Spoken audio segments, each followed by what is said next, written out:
Good morning, HubSpot Nation. Welcome to Wake Up with Customer Platform, your unofficial HubSpot morning show, where we help you discover the platform value you already own. I'm Chris Carolan, and we're here to make sure you're not sleeping on HubSpot's true capabilities. Let's wake up to what's happening in the HubSpot ecosystem. Doing a series right now. We're starting each day by diving deep into one of HubSpot's native objects.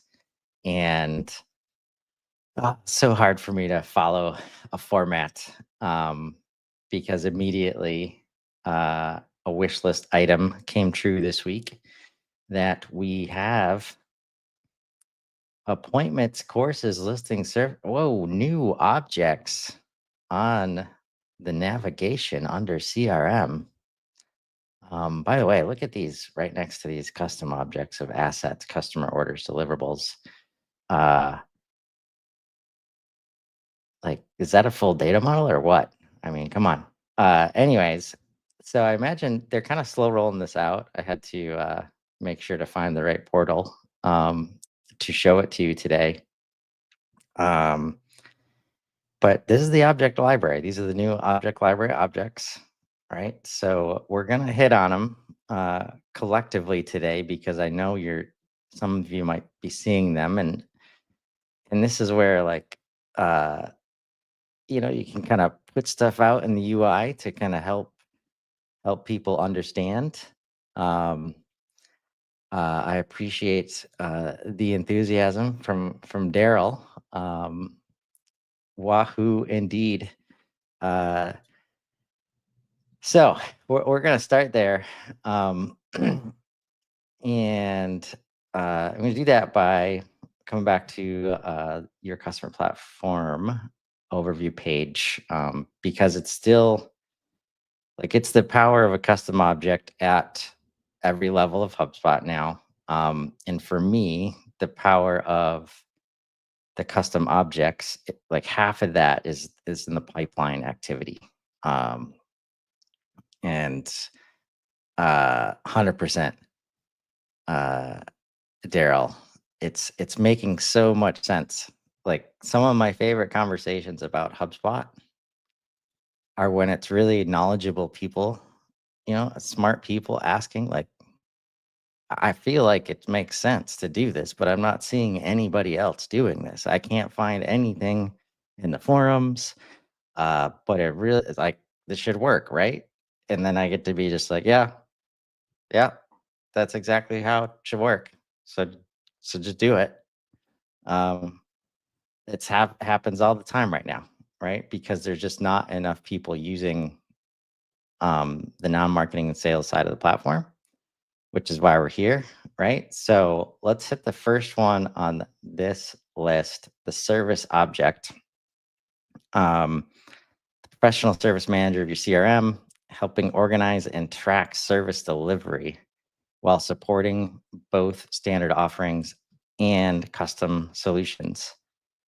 I'm using this one right now in place of the deliverable object when I do not have access to custom objects. It works as long as you don't care about the name service, right? Because we are usually talking about something that needs to be delivered in the case of service objects. And it gives us place to process, to put the process, to have people own the process, trackable, manageable records inside of the CRM, like not in spreadsheets, not in other systems, right? That enable proper execution and monitoring. Like this part, right? Like we're enabling this execution and monitoring. If it's outside of HubSpot and the team has to work in HubSpot, sometimes you're not enabling. Like most often you're disabling because we don't want to log into other systems, or we have technical problems, or we'll get to the integration later. It costs a lot of money, right? Things like this, when you understand how to use them, maybe your team doesn't just transfer all of their work into HubSpot, but now there's a place for the data in the other system. There's a place to easily import all of your spreadsheets into, right? This is one of the examples, right? Um, and for a couple of these, I think service and listings, I want to just dig into a little bit and give some examples. I'm not going to go through the whole page. Probably still give them their own day at the end of, there's 18 that I want to cover here, right? But in most cases, we're creating a structured container for some team that has never been able to own a thing in HubSpot, right? In this case, delivery team without creating custom objects. Like we're not using tickets usually. It's help desk, it's triage, it's reactive. Um, we're not using deals because the sales team owns that. Contacts, nope, right? So we're creating this place for a new team to own something that they haven't been able to own before. And I'm just going to um, highlight. And the reason that these can work is because they can be standardized. And ultimately, that's what we're trying to do. Like when this first came out and people are immediately like, oh, I wish I could change the name. It's like, well, that's first of all, that's custom objects. And they clearly did not bring that down. Um, but also standardization. Like some people call it a course, some people call it a class, you know, like uh if we don't standardize these things, like it becomes very hard to support and everybody's building in silos, right?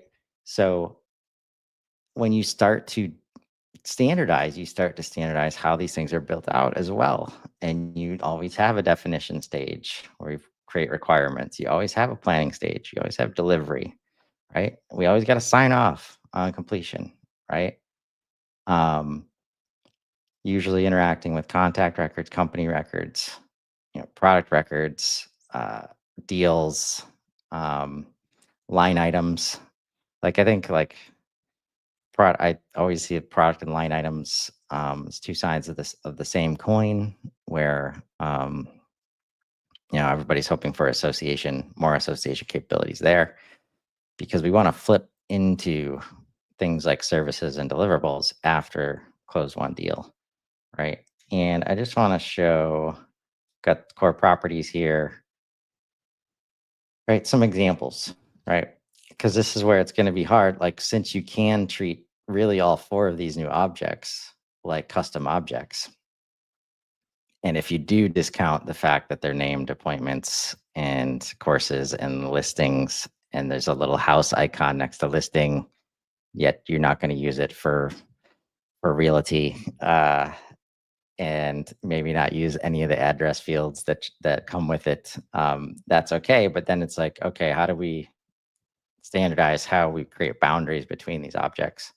Um, and just a quick example here from Daryl. Now recently used listings object for a company who wanted to manage large site projects in the construction sector. We could leverage some native properties and tie deals, customers, and architects into listings. Beautiful. Because that's the thing with these custom objects, uh, is that not custom objects, sorry. The object library objects, which is why we desperately need a new classification. They're under CRM objects right now. But we'll probably be calling them the object library objects for a little bit. They come with all the bells and whistles, like even sometimes better than custom objects themselves. Like all the place you would expect them to be, right? They can do that stuff for you, like associations and things like that. So here's an example: implementation service pipeline, like scoping, planning, design, build, testing, deployment. Okay. Maintenance service pipeline, service due, preparation, execution, verification completed, right? And we can have both of those under the service object as two separate pipelines, right? So literally any service delivery that you do can be handled by this object, right? And if you're not tracking it anywhere, or even if you've got a very elaborate project management setup, right? Now you have a place to at least house the data in HubSpot, so that you can communicate. You can show it to the people that need to see it when they need to see it. Um, if we go back, we're going to hit the listings object uh, down here, right? And this is honestly like it could be as easy as this. Anything that needs to be listed, found, and moved through stages, right? So could be a listing, a product listing in a catalog, um, uh, some expert profile listings on your website, content listings on your website. Like basically, if there's a blog listing like page on your website, either internally or externally, that could be supported by the listing object, right? We'll click into here. And for me, so the key difference between listings and services is I'm thinking of listings in a way like this is definitely an internal organizer uh, that we can show. Like we have a hierarchy of products, we have a hierarchy of experts, we have a hierarchy of content. We need to associate it in certain ways, like get to the relevant, relevant articles, relevant, products. If you're on this page, right, syncs with the HubDB really well. Um, but we're just showing it. It's just for display purposes, right? Services object is meant to support more interaction, more communication with external customers, right?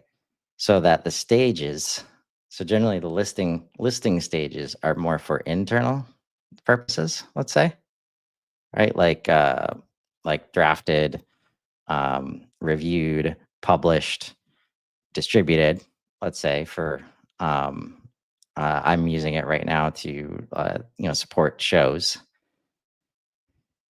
versus services is like maybe shipped, delivered, scheduled, things that the customer is going to trigger customer communication, right? Um, so some examples here for the listing object. Let's see here. So these are some example pipelines, asset management, right? Available, reserved, in use, maintenance, retired. One thing I haven't figured out, just need more experience with, is that there's moments where you don't always want to go forward, right? You might have to loop a little bit. There's some iteration in the process. Um, Figuring out how to do that, not screw up a lot of reporting and making sure that you're using best practices and managing pipeline flow while also supporting the natural, flow of things. Like if there's iteration and you're using stages to kind of decide, like help people understand where the status is. So much of this is just being able to show status in a way that's not a field, drop down. That's really challenging to manage. Um, Capability tracking, resource management, right? Listed, assigned, active, complete, archived. So those are just a couple examples there, a few examples there. If we come back to our overview page, then we go to courses and appointments. And I won't dig too deep into these. Should be pretty obvious. But if professional instructor of your CRM, this is where like how deep is the learning need to be? Are we certifying it? Who's certified? How many people have been certified? How many people are signed up for the course? The more you get into association requirements like that, um, the more you need a separate object to manage this stuff that is separate from listings, for example, because listings is just meant to show stuff. Course Courses are meant to you know track journeys people are taking, with development and certification and um, things like that. Like these people are taking paths, and the course object is on the way to where they want to go. Appointment object, the professional meeting coordinator of your CRM, ensuring every interaction is properly planned, conducted, and leveraged. while maintaining clear accountability for outcomes. Transforms calendar events into value creation opportunities that enable proper prep, execution, and follow through. And like this is the super powerful version of meetings, right? Like, and again, the more depth you need, like it goes beyond just adding some extra properties to the meetings activity, right? And that's where we got to be careful about how much we add into these other things that have been designed a specific way. Like the more um the more weight of user experience or design or data you add to something like a meetings, like the meetings activity object, right? The clunkier it gets when you want it to just sync really well with Google Calendar and all of the things it started with. And since it was designed from there, when we talk about something like an appointment object where people might need to sign up like to attend, or like attendance is required, to pass the training, right? Not from you took the course perspective, but you showed up, you were there for 4 out of 5 appointments, right? Um, Now you get, the certification. The whole idea, I think leveraged is the key word. Like the more depth and complexity that is needed here to leverage this meeting, right? That you've had and there's expectations. Um, the more you need a full separate object that has a record view that can be associated with whatever you want, whenever you want, right? Where meetings are meant to be, they're more focused on the instantaneous, you know, the upcoming and the instantaneous activity that's happening live at that meeting, right?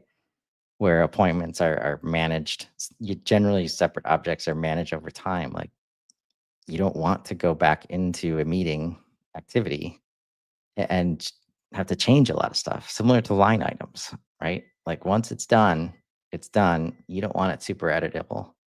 Um, Daryl, good question. I'm not sure. I'll just say that.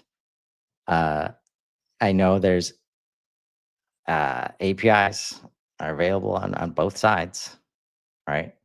Um, so I'm sure it's got to be. I know there's no native integration happening right now. Um, Also, this separation, right? With the appointment object specifically, they built it for the healthcare use case, and uh, so it works. It has some native functionality related to highly sensitive data, right? And now that it is a separate object, you don't have to like over engineer the meetings activity to support it, right? We're doing that separately. So all those are reasons why, like, don't be, overwhelmed or annoyed that you have these new objects.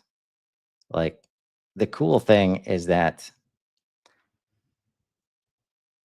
uh, I know the way that people use tickets, there's probably some overlap with services, but otherwise, there's very little overlap with these objects. So you can play, right? You can play, you can get to know them without um, without screwing around with the rest of, like, you can activate a services object and nobody on the rest of the team might know.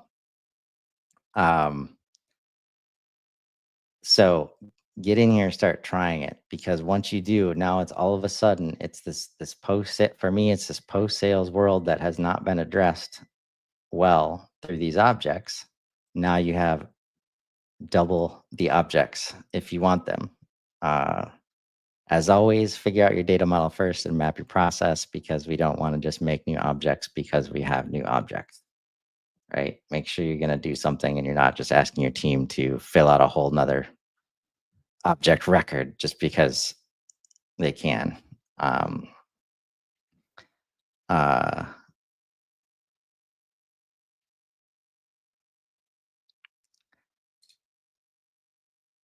I hear you. No e-commerce or physical product-based distributor platform tools uh, from Nico.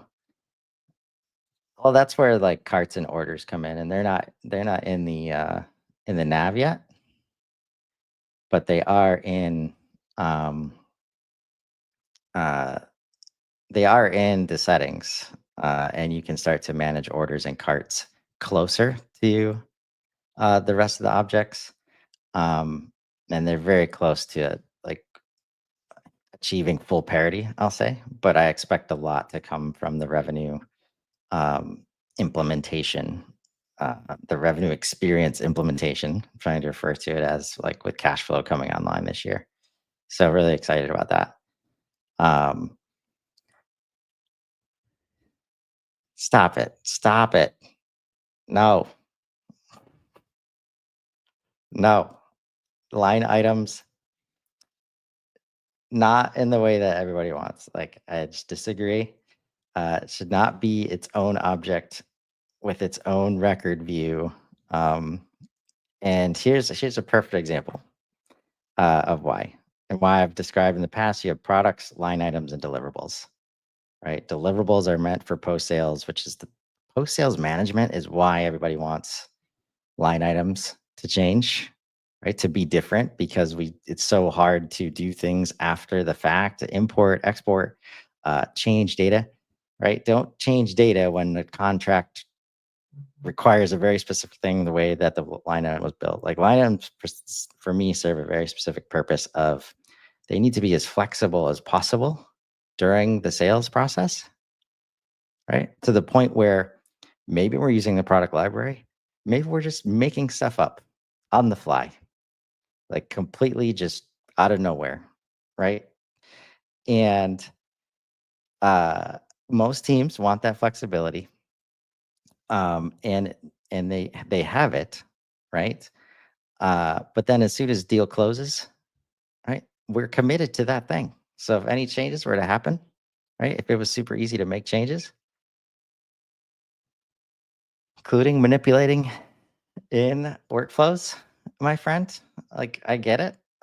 It could definitely be easier to work with. But I appreciate that there's just a separation and we're erring on the side of uh, if the deal's closed, the intent is not to have super flexibility of the line items after that, right? Um, that's where we flip it into an object like deliverables, like services, right? To start managing it effectively. And I know a lot of people are getting value out of that. Um, but yeah, uh, I know that line items and quotes and things are going to get a shot in the arm this year, uh, based on the revenue experience coming from uh, the cash flow acquisition and as it gets built into the platform. So, really excited for that. Um, yeah, so let's get into some updates. I just wanted to note I had to, like, again, they're kind of slow rolling this out. So, I don't have this in the other portal. So, I opened up a new one. And just to note, uh, the new to you, like not only is it have you seen this yet, but it relates to your portal build, right? So just as an example, I'm not going to go through all these, but you can see on this first page, we've got 8 updates from January 16th. Good to see the team back to their old selves, their 2024 selves, where it just updates, updates, updates. Then we got a couple January 15th on the bottom here. Um, and this is in a professional customer platform.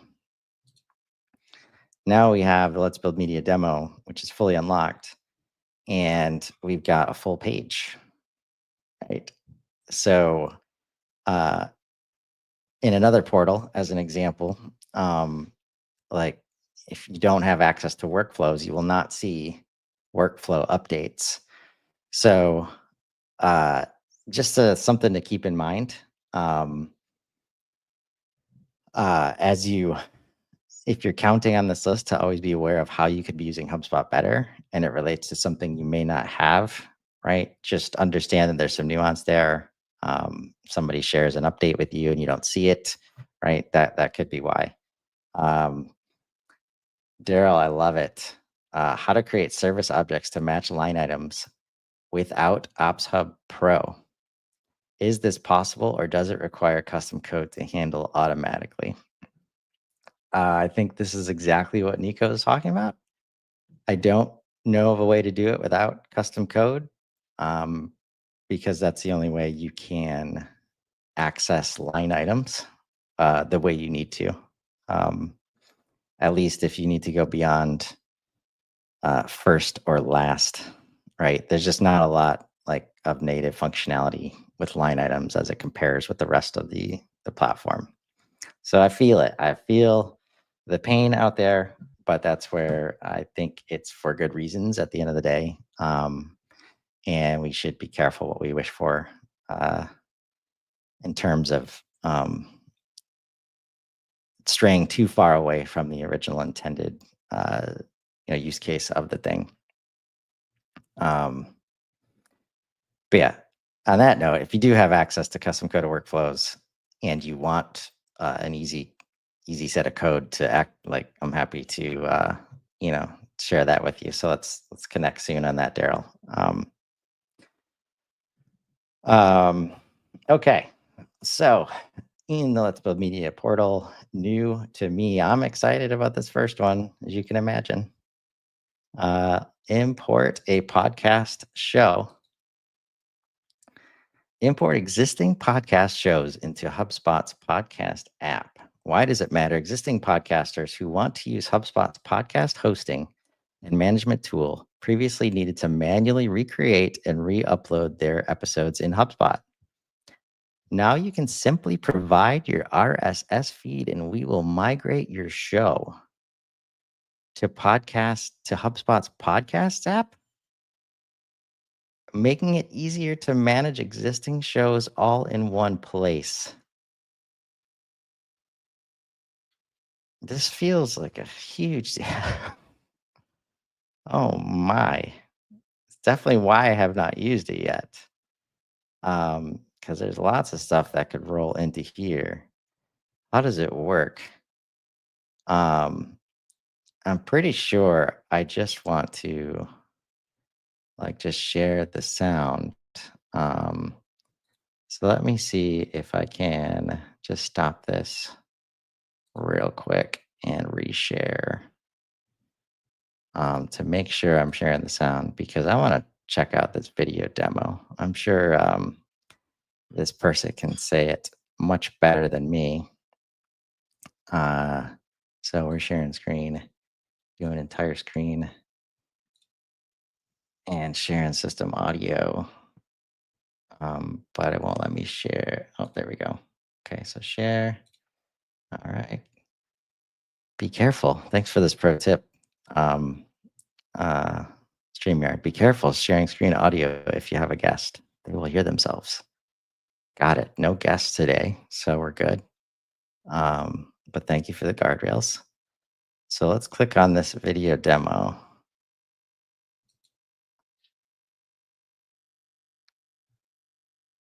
My boy, Ankur, doing wonderful work. I was hoping I'd see his face on this video.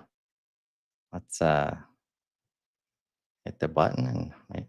Hi, I'm going to show you how you can import a show from your other podcast hosting provider into HubSpot. Now, you may be using a provider like Megaphone, Buzzsprout, or someone else to host your podcast. And until now, we haven't had a way to help you import your episodes and your entire show into our own HubSpot-owned podcast hosting solution. But now we do. Let's start.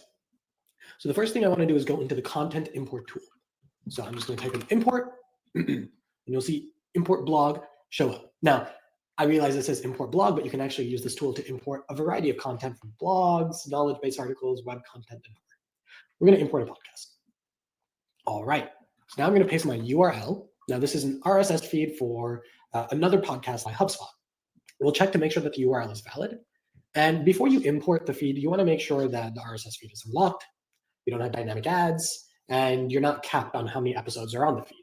Many providers may cap the feed to 100 episodes, but if you want to import more than 100 episodes, make sure to uncap that. Now, I can either select a show, and what it will do is it'll import the episodes from that feed into an existing show that I have in HubSpot, or I can do nothing and it will create an entirely new show. So let's get started. Okay, so we're going to see a warning dialog. And what it's telling us is that some of the episodes in that feed will not import fully. And what does that mean? Well, we support a limited set of metadata that's relevant for small businesses. If the feed has metadata that isn't supported by HubSpot's hosting solution, that metadata won't be imported. However, the remaining metadata and the show audio will be imported without an issue. So I'm going to go ahead and click import. Now, this might take a while, so I'm going to return to the dashboard. Now, one thing you can do is, while waiting for the show to import, you can actually see it happen in real time. As I refresh this, you see more episodes start coming in. Here's our first episode. Also, you may notice this show didn't exist before in that dropdown. This is a brand new show that we created. All right, I'm going to let the show finish importing, and then I'll show you what you do after it's all ready to go.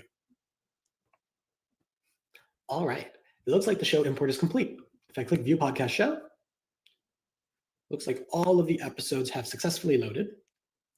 Now, there's one last important step that you need to do when importing a podcast show. Click the More dropdown and check Redirect. Now, it's very important that you redirect your podcast URL to the new HubSpot hosted URL. So copy the URL that we provide you and set up a 301 redirect in your podcast hosting solution of choice. And that's it. And once you're done setting up that redirect, you can check it, and we'll let you know whether that has successfully validated and successfully redirected to our HubSpot owned RSS feed or not. Thanks so much. That's pretty awesome. I just want to note one thing here that I saw. Check this out. Start new import website content.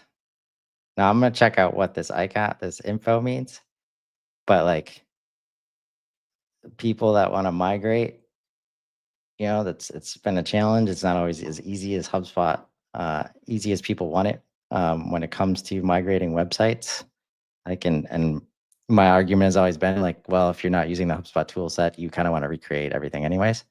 It doesn't always go down easy with people. So this is exciting too. But this is like, wow, I'm really excited to check that out. And I think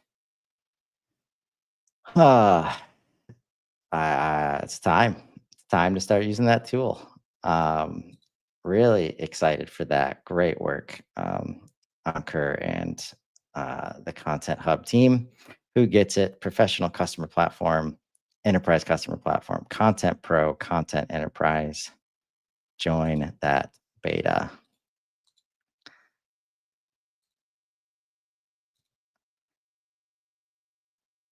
Journey automation templates. Interesting. Journey automation is a new automation tool in private beta built specifically for marketers. It enables marketers to map out, create, and optimize an end-to-end marketing experience for their customers, for a new contact to lead to evangelist. Or maybe you don't like the word leads and you just, you go from contacts to evangelists, all within the same view. With the release of Journey automation templates, we're making it easier for you to get started building out your customer journeys based on their intent level or lifecycle stage.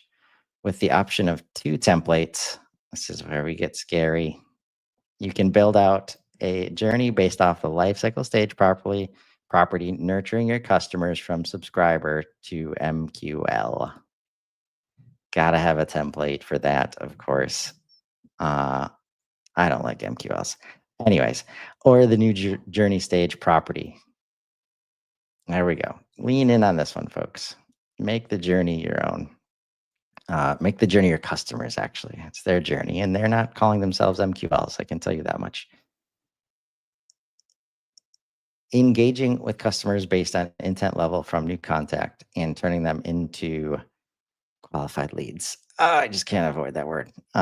These templates serve as a starting place for you to easily customize and build out to create an engaging experience for your customers. Opting into the private beta will also opt you into Journey Automation. If you're already opted into Journey Automation private beta, you will already have access to the templates. Build and map. I enjoy seeing those words. Like if it's a true mapping experience that we're used to in other tools, a lot of us would love to see that in other places besides workflows. So this opens the door for that. And I love to see it. So who gets it? Marketing Enterprise, of course. I'm going to request this beta, but that feels like a big deal as well. So big hits today. Meanwhile, we still got the important work behind the scenes. Create and update contact activities for Zoom webinars. What is it? HubSpot's Zoom integration now creates and updates contact activities via HubSpot's marketing event object based on Zoom webinar data. No longer just random, hits in the activity feed.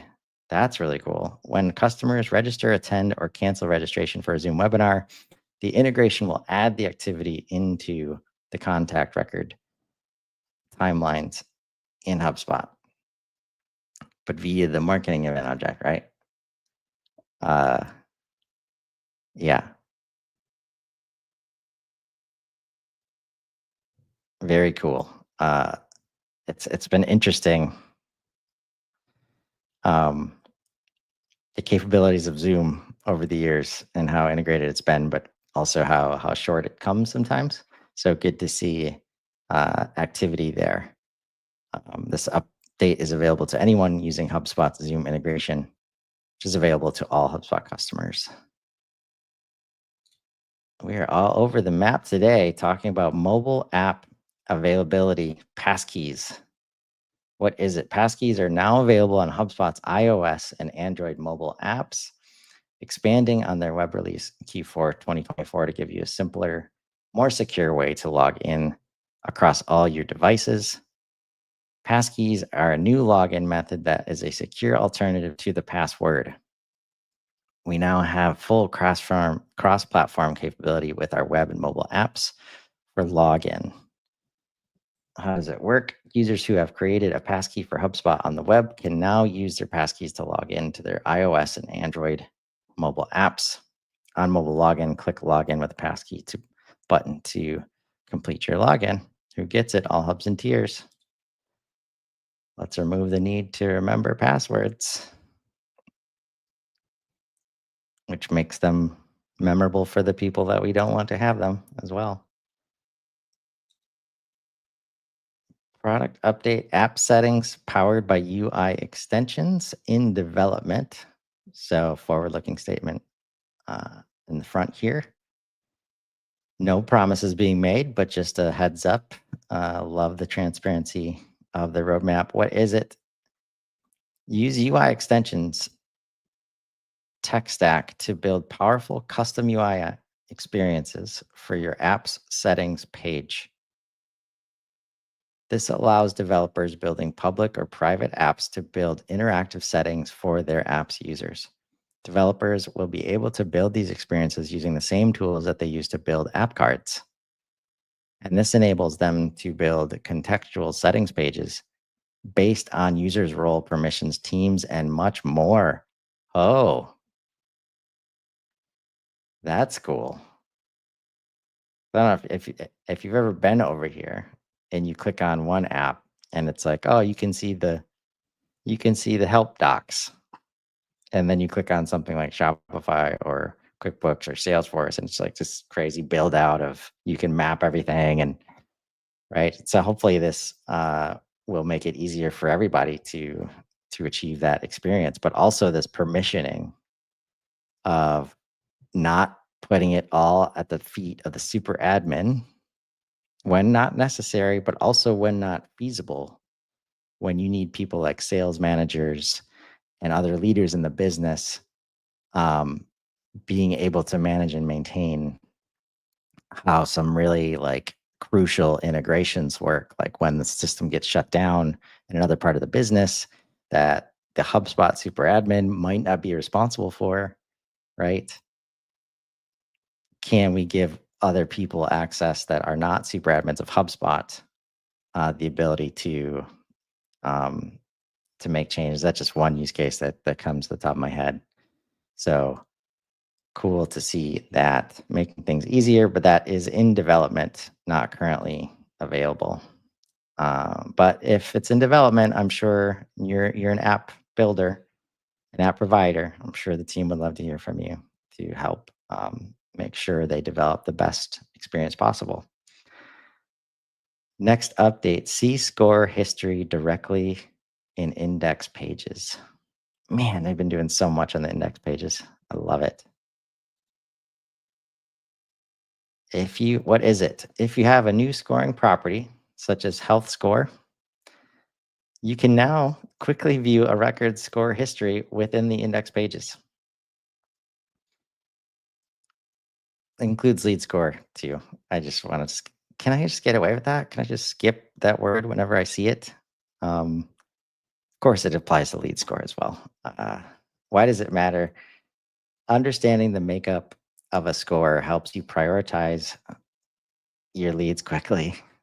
Unfortunately, until today, you had to go to each individual record, find the score record card, open the score history, and repeat, repeat, repeat for individual record.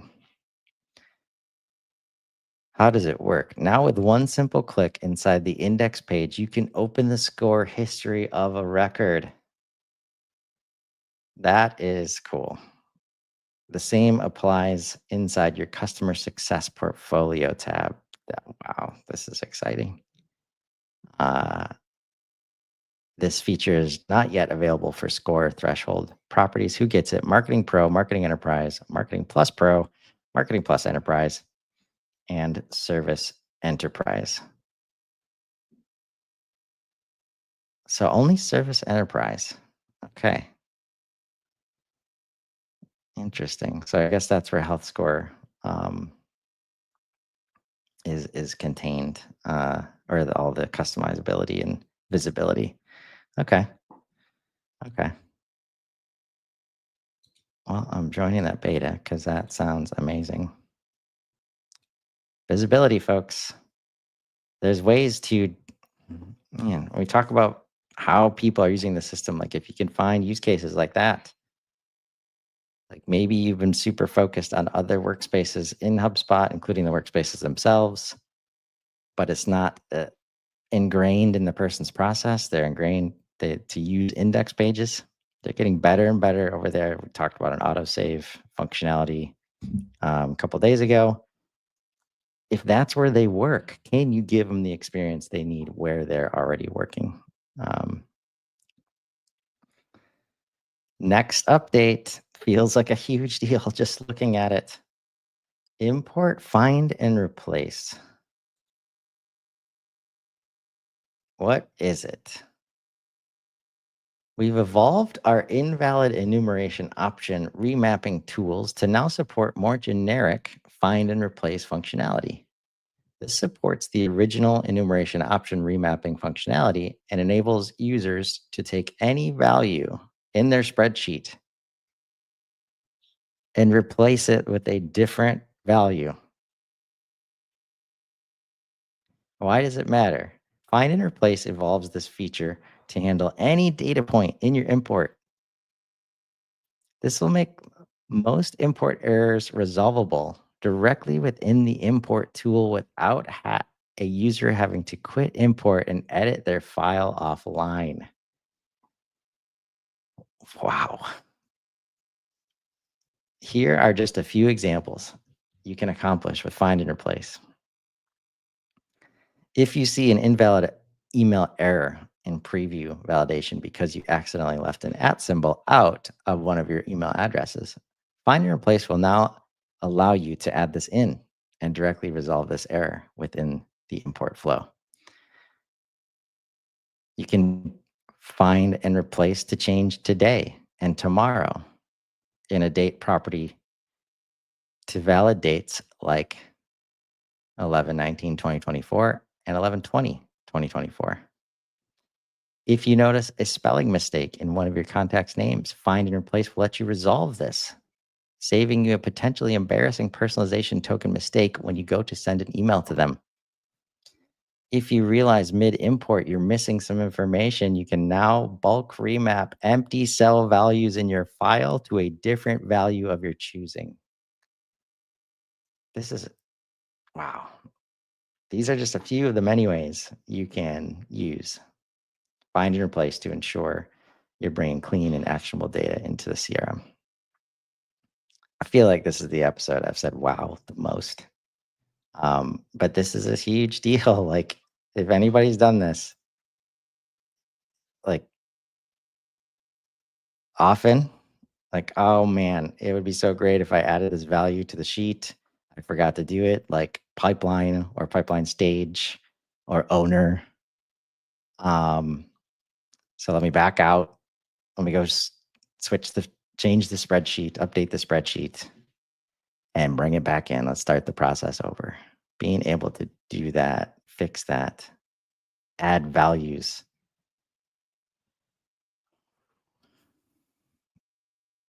That's powerful. Kudos to the import team, how far that experience has come. And I'll say, I know, like, you talk about HubSpot's focus on product development and updates and how fast they're able to go. So much of it is strictly due to the fact they have this granular product team set up where there is a product team for just about every tool in the platform.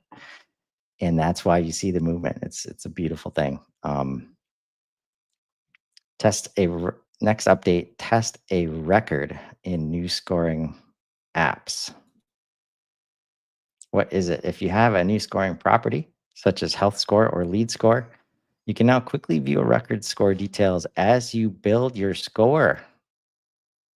Why does it matter? Test a record helps you build a more accurate scoring model, as you can now understand the impact of each rule on individual records when testing. You will see records, final score label, score for each rule, total number of rules it meets. That is awesome.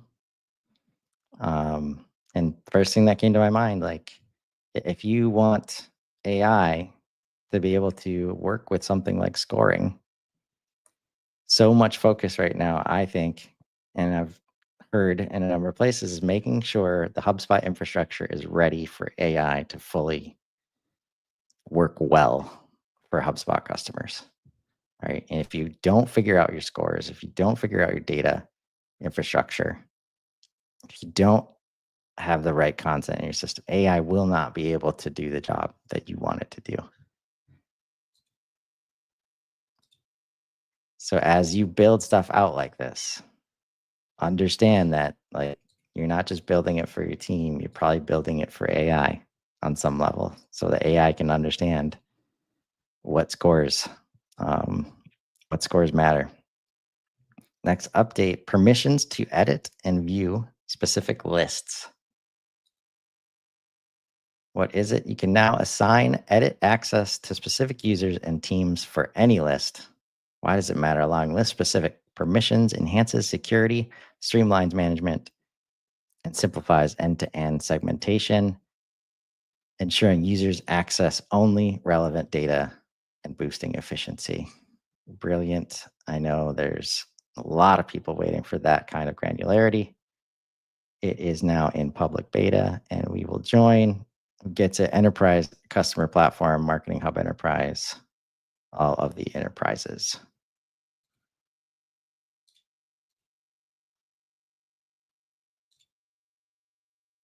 Lastly, for today, we've gotten through the page. New file and help entry points in the marketing email editor. What is it? Starting Thursday, the 16th of January, 2025, we will be rolling out an update to the top navigation of the marketing email editor. As part of this change, the ability to save email as a template has been moved from the Actions dropdown to the new File dropdown over here. Why does it matter? The refreshed top navigation in the marketing email editor has been updated to include a File and Help dropdown to improve the accessibility and usability of certain tools and features. Makes sense. We're moving towards a standardized world of editing in HubSpot. This is how it's where they've moved for workflows, and CMS has worked this way as long as for a while, at least. So good to see, marketing emails coming along for the ride. Join the beta. All right. So that's this page. 10 was this 10 updates from yesterday. So let's see what is scheduled for release, and we can recap the week a little bit. On Monday, we had search and filter the import mapping table. On Tuesday, app certification renewal. On Wednesday, we had accelerate marketing email campaign sending, configure leads and deals tabs in the sales workspace. That sounds cool. High priority and sequence tasks on summary page. PassKeys also came out on Wednesday. And multiple email signatures. It's been in beta for a while. Released on Thursday. Let's see what's happening next week. On Tuesday, we've got Sales Hub in Google Calendar. On Wednesday, January 22nd, we have reporting on SLA operating hour performance in Help Desk. We also have on Wednesday, mobile AI-powered guided actions. On Thursday, January 23rd, campaign impact reporting with contact lifecycle reporting now available. We have marketing analytics suite in public beta and configurable invoice presets. Just as a reminder, you can create custom presets of invoice settings to apply to future invoices. This feature is only available to customers who are enrolled in HubSpot Payments or Stripe. Glad we're able to include Commerce Hub in today's show. And that's it for today. Remember, you probably already own the solution you're looking for in HubSpot. You just need to wake up to it. Join us tomorrow morning as we explore another core. Sorry, that's why I don't like scripts. Why am I using scripts? I'm not a scripts guy. Monday, we'll explore another core HubSpot object, another native object, and continue discovering platform value hiding in plain sight. If this was helpful, share it with another HubSpot user who needs this wake-up call. Most of you do. Drop your biggest takeaway in the comments and let me know what platform capabilities you want to wake up to next. I'm Chris Carolan, and this has been Wake Up with Customer Platform. Now go build something amazing. Have a great weekend, everybody.